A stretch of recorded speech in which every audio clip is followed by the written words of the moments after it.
우리 민수기 5장 11절에서 31절입니다. 여러분들, 의심하는 사람도 되게 힘들고요. 그리고 의심받는 사람도 굉장히 힘듭니다. 지금 상황이 어떤 상황인지 여러분들 아시겠죠? 남편은 의심을 해야 하는 상황이고 아내는 의심을 받는 상황입니다. 왜 반대의 경우는 성경에 없나요? 우리가 이제 그렇게 적용을 하면 될 것 같고, 그리고 그 당시에는 가부장적 어떤 그 사회와 그 당시의 배경을 기반으로 이 내용이 기록이 된 것 같아요. 반대가 되었든 지금 상황이 되었든 누군가는 의심을 하는 상황이고 누군가는 의심을 받는 상황입니다. 그런데 그 당시의 상황에서 여성이 의심을 받는다면 이것은 더 어려운 일이죠. 자기의 거룩함을 또 정결함을 입증하기 위해서 여자가 부단히 애를 써야 되는데 이런 상황에 입증할 만한 것이 없죠. 그리고 사람들은 계속 이야기합니다. 아무래도 저 여자 이상하다. 이건 사회적으로 이 여자가 자신의 거룩함을 입증하기에는 굉장히 어려운 상황이 되고, 또 그런 상황 가운데 누군가 남편의 옆에 가서 자꾸 잘못된 정보를 주거나 의도된 어떤 이야기를 하게 되면 사실 이 공동체 안에서의 거룩은 물론이거니와 이 의심을 하는 것과 의심을 받는 관계 속에 분열이 자꾸 생긴단 말이에요. 그리고 사실 관계가 회복되기에는 굉장히 어렵게 됩니다. 자, 이 상황 가운데 오늘 결론은 뭐냐면 나한테 가지고 와 라는 거예요. 이 여인에게는 저는 정말 거룩했고 정결했고 남편에게 부끄러운 일을 하지 않았던 여인에게는 이것은 정말 은혜의 수단인 거예요.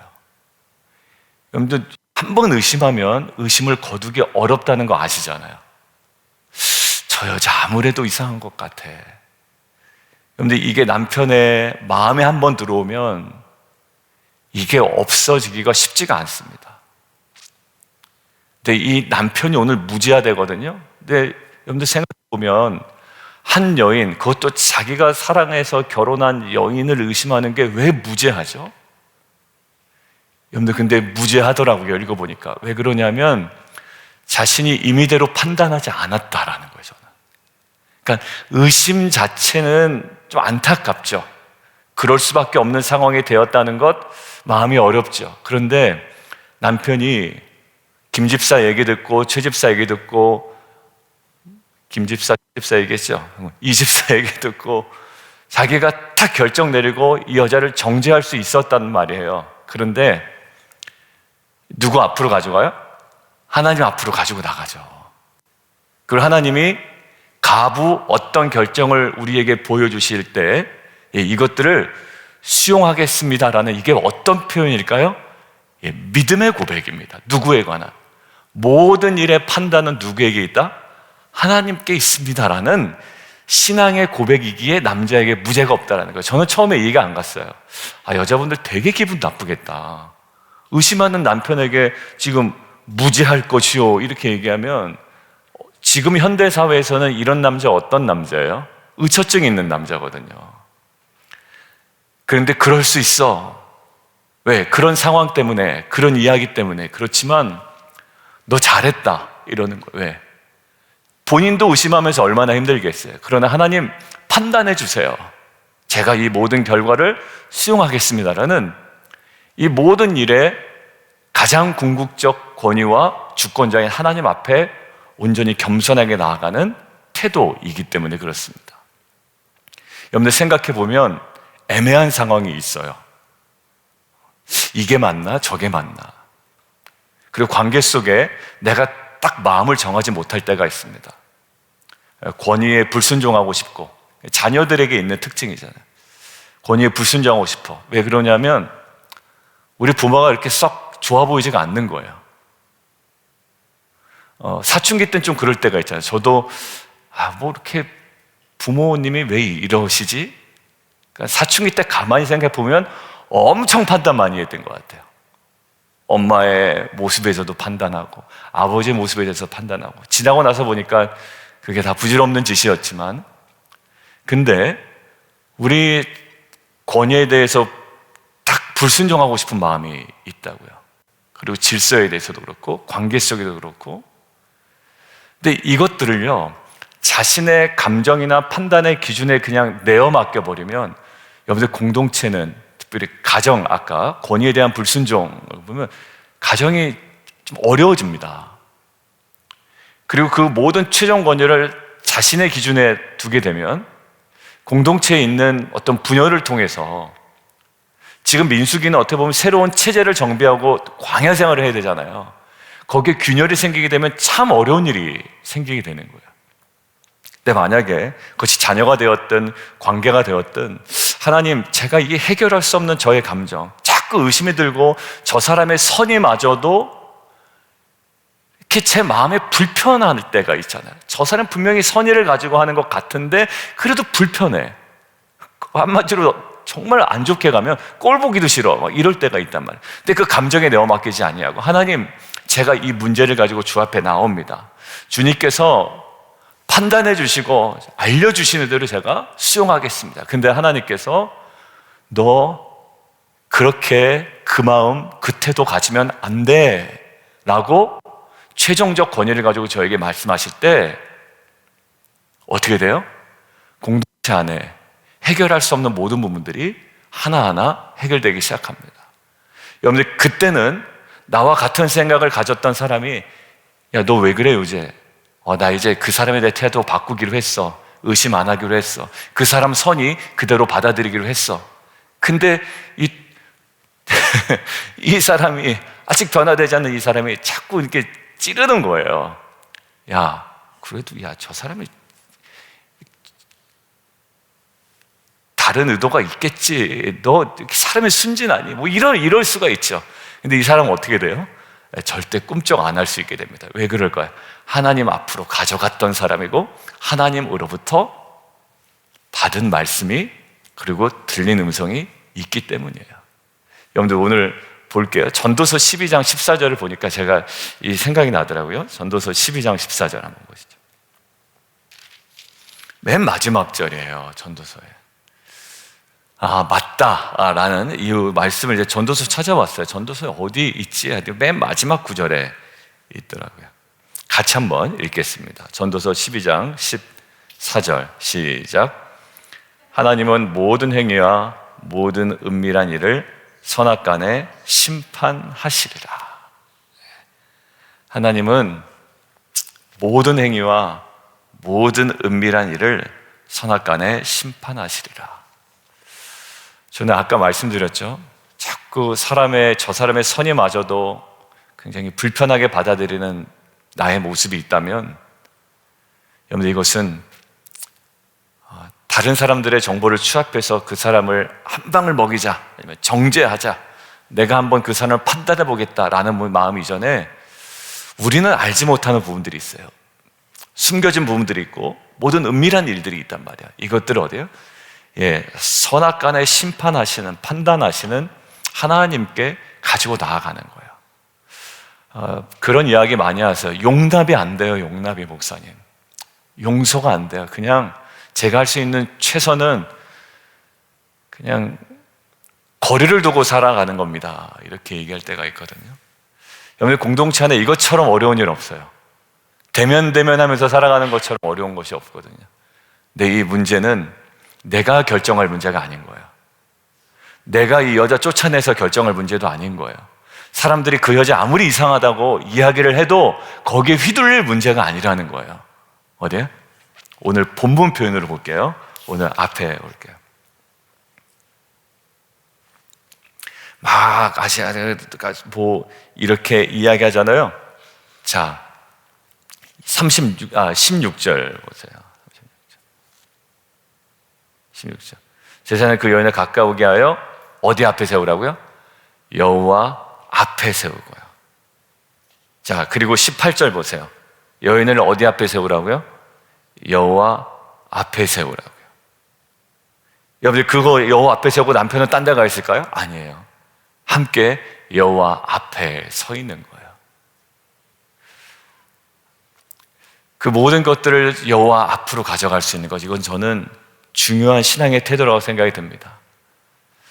관계 때문에 어려워하시는 분들이 있죠. 의심되는 경우도 있고 절대 용납 못하는 경우도 있어요. 근데 정말 용납하지 못할 일인가 판단은 누가 하고 있냐면 내가 하고 있더라고요. 그리고 그 집사님이 하고 계시더라고요. 근데 오늘 이 본문 묵상하는데 정말 저는 용납 못합니다 라고 저한테 이야기했던 그 몇몇 집사님들의 모습이 생각이 났어요. 그리고 과거에 그러했던 저의 모습이 생각이 났어요. 이 사람 저 사람 이야기 듣다 보면, 그리고 다른 가정과 비교하다 보면 내 남편이, 내 부모가, 내 자녀가 정말 용납 못할 정도로 내 기준에 만족스럽지 않을 때가 있어요. 그렇지만 그것마저도 하나님 앞으로 가지고 나아가면 하나님께서 아니다, 그거 네가 끌어안아야 되는 사람이고 괜찮다, 그리고 내가 용서한 자이다, 그리고 너도 나의 용서를 받은 자이니 그를 한없이 품어줘야 된다 라고만 말하지 않으실 거예요. 그렇지만 그렇게 얘기하실 때 우리가 하나님 앞에 서 있기에 순종할 수 있는 그냥 공동체가 될 줄 믿습니다. 여러분들, 살면서 우리는 뜻하지 않은 일을 만나요. 정말 뜻하지 않은 일이 있지 않기를 원하는데, 항상 뜻하지 않는 일이 일어나지 않기를 원하는데 뜻하지 않은 일을 만나요. 부부간에 의심이 생길 수도 있고, 좀 확장돼서 관계에 의심이 생길 수도 있고, 저 사람의 선의에 대해서 나쁜 마음이 들 수도 있습니다. 여러분들, 여자 입장 생각해 보세요. 얼마나 수치스러웠을 거예요. 그런데 이 수치스러운 여자, 일단 의심받았던 것 자체가 수치스럽잖아요. 이런 일로 굉장히 수치스럽고 문제 해결할 수 없잖아요. 근데 이게 여자 입장에서 뭐가 되냐면, 아까 말씀드린 대로 은혜가 됩니다. 여러분들, 아무리 이야기해 보세요. 여보 아니야, 내가 그때 거기 있지 않았어. 여러분들, 이걸로 해결 안 돼요. 한 번 의심이 들면 그 모든 것들이 의심스럽거든요. 그런데 한 번에 그 의심을 종식시켜주는 방법이 뭐냐면 여호와 앞으로 가져나가는 거였어요.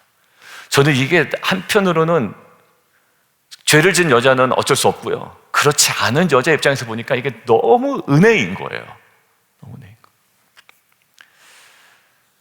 결국 내 삶에 조금 더 확장해 볼게요. 그러면 내 삶에 일어나는 어떤 일에도 스스로 판단하고 해결하는 것이 아니라 주님께 먼저 보이고 말씀을 듣는 것이 최우선이다라는 묵상까지도 갈 수 있어요. 오늘 본문까지. 어떤 일이든 간에 내가 먼저 스스로 판단하고 해결하는 것이 아니라 주님께 먼저 보이고 말씀을 듣는 것. 그것이 뭘까요? 예배이고 기도예요. 그러니까 예배와 기도 자리에 나오기 전에 먼저 떠벌리면 안 돼요. 먼저 막 나팔을 불면 안 돼요. 먼저 정죄하면 안 돼요. 오늘 뭐 합니까? 이 여자 판단은 누가 한다? 내가 한다. 정확하게 한다. 이게 하나님의 마음이잖아요. 공동체 생활할 때 얼마나 그런 일이 많아요. 그죠?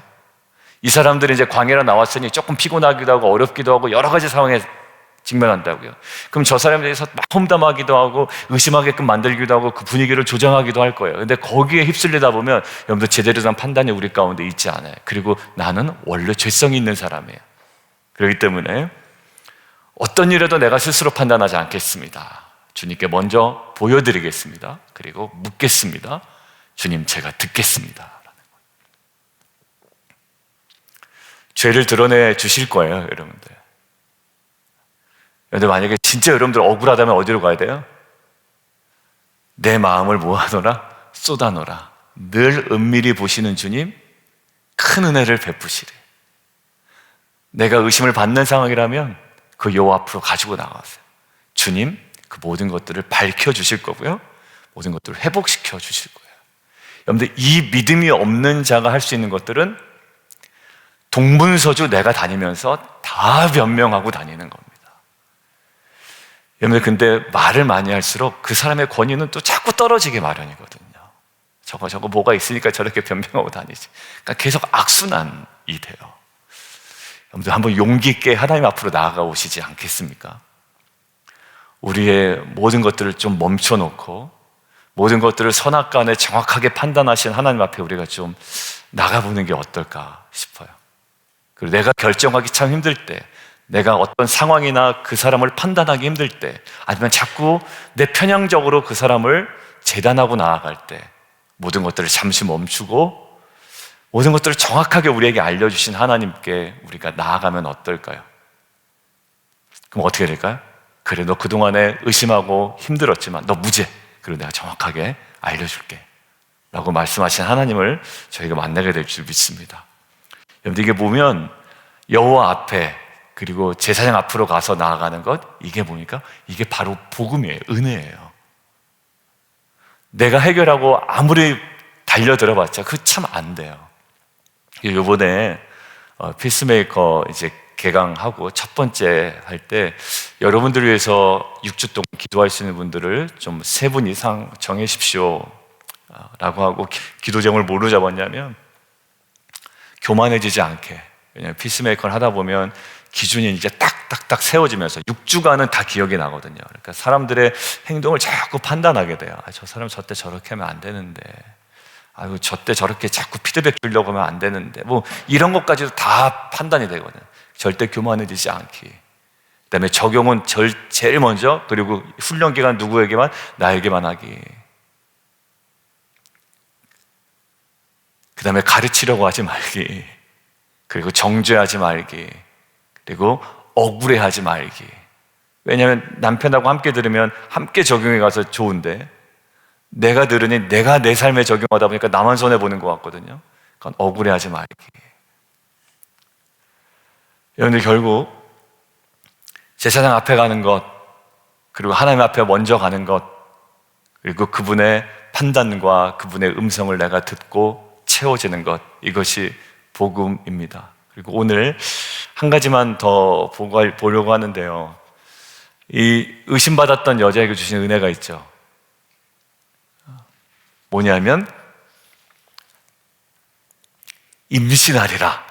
해를 받지 않고 임신하리라. 그런데 실제로 범죄했던 여자에게는요, 넓적다리가 어떻게 돼요? 마른다라는 거잖아요. 넓적다리가 마른다는, 넓적다리는 여성의 이제 그 생식기를 이야기한대요. 그러니까 여성의 생식기가 마른다라는 것은 생명을 낳지 못하게 된다라는 어떤 상징적 의미라고 얘기합니다. 전혀 다르죠. 그러니까 하나님께서 정확하게 판단하신다는 거예요. 여러분들, 결국 선악과도 왜 먹지 말라고요? 선악의 판단은 누구에게만 있다? 하나님께만 있다. 그러니까 결국 하나님께서 그에 걸맞는 복을 주십니다. 힘들었잖아요, 그 여성. 그런데 임신하리라 라는 은혜가 있습니다. 이거 되게 기분 나쁜 일이거든요. 근데 제가 멀리서 보니까, 더 깊이 묵상해 보니까 이건 기분 나쁜 일이 아니에요. 왜? 하나님 앞으로 가지고 나아가고 그분의 판단과 통치 앞에 이 당사자가 서 있기에 기분 나쁜 일이 아니라 온전하게 이것들을 판단하시고 결정하시고 그에 걸맞는 은혜와 복을 주실 하나님 앞에 있기에 이것은 어찌 보면 복음이며 감사한 일이 됩니다. 그리고 한 가지만 더요, 짧게 하고 갈게요. 15절인데요 제가 이게 은혜가 됐어요. 15절이 아내를 데리고 제사장에게로 가라 그러는 거잖아요. 그리고 그를 위하여 보릿가루 10분의 레바를 헌물을 이르되. 자, 이게 뭐냐면 우리가 레위기에 묵상한 것처럼 소제와 비슷하죠. 소제와 비슷한데 다른 점을 묵상하다 보니까 이게 은혜가 되는 거예요. 왜냐하면 소제를 드릴 때는 무슨 가루를 드려요? 고운 가루로 하라고 그런 거거든요. 고운 가루.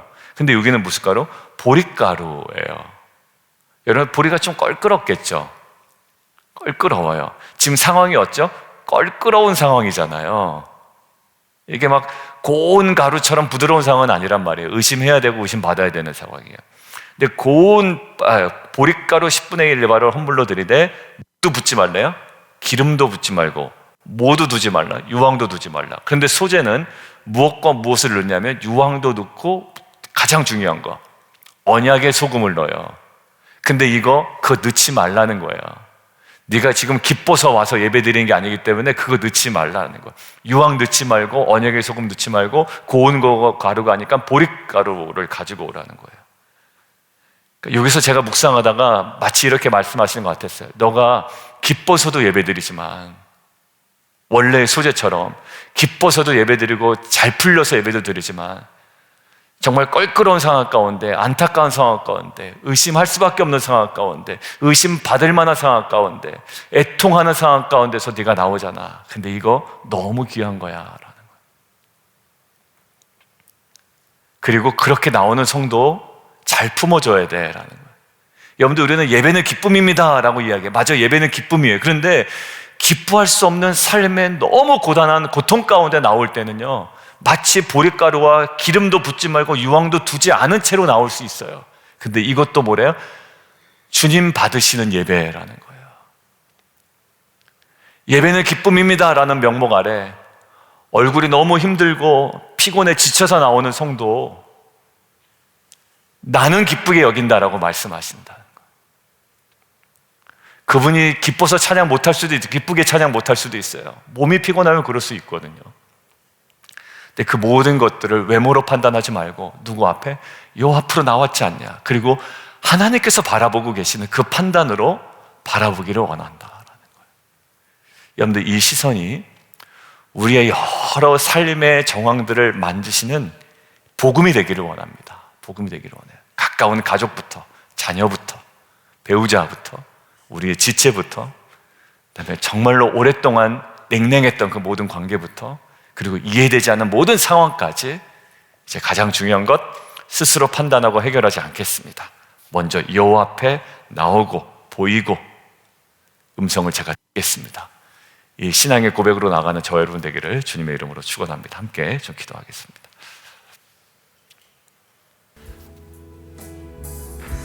여러분들, 의심하는 마음도 엄청 힘들어요. 그리고 의심받는 것도 너무 힘듭니다. 근데 그때 주위 사람들의 이야기를 들으면 그쪽으로 가요. 또 왔다 갔다 그 시계의 추처럼 좌우로 움직입니다. 그런데 그때 혼자 해결하지 말라라는 거예요. 그리고 의심받을 때 얼마나 이것에 자기의 거룩함을 입증하려는 노력이 있겠어요. 근데 그거 어찌 보면 아무런 도움이 안 될 때가 있습니다. 특별히 가부장적 사회에서 이 여성이 자신의 거룩함을 입증하려는 건 아무 소용이 없는 일이 될 수가 있어요. 그런데 혼자 해결하지 않도록, 그리고 정확하게 판단받을 수 있도록 하나님께서 법으로 아예 정해주셨습니다. 스스로 판단하고 해결하는 것이 아니라 먼저 보이고 말씀을 듣는 것. 그리고 판단받은 여인은 자신의 그 받은 은혜를 통해 이 거룩함이 입증됩니다. 누가 해주세요? 하나님께서 해주십니다.